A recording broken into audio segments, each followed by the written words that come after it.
pinakulong din si Ninoy Aquino. Alam naman natin ang resulta. Naging presidente yung asawa, pati anak. So ganun din ang mangyayari itong Bongbong na ito.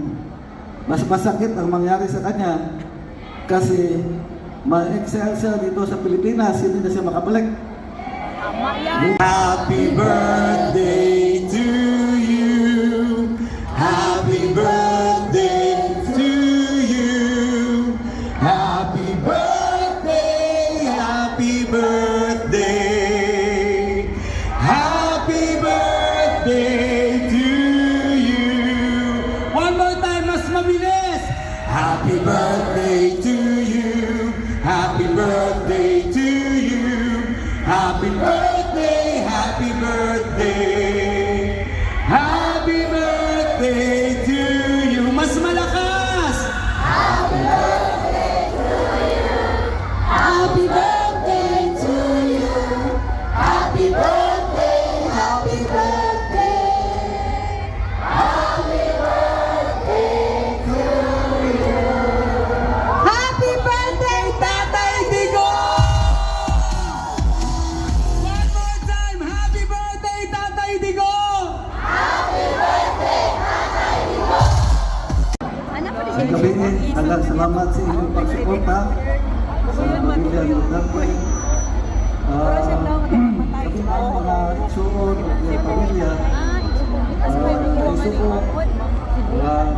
Tagalog lang ko kaya natay na bisita taga Manila. Yes, sir. So malungkot din kami, kapatid, tulo na lang nabilin. Pamilya si Sarah, mula pang puder eh. Sa katuwid na mo nato siya makitaan.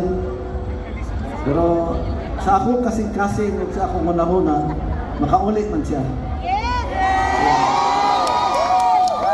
Nagtuman ko nga pag-uli niya, siya magkada siya magsugod sa paghambong ng administrasyon. Abangan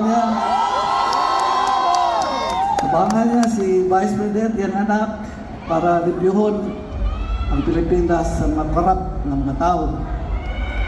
So, magandang lang ta kay base sa history natin, anong nangyari sa kanyang tatay na noon ay pinakulong din si Ninoy Aquino.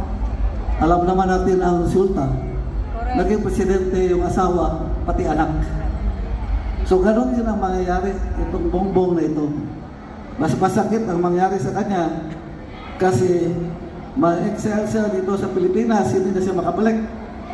Hindi na rin siya mamatay sa ibang bansa.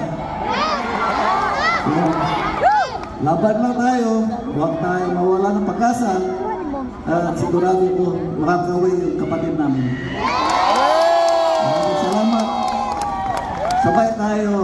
Happy birthday, Tatay Digo. Happy birthday, Tatay Digo!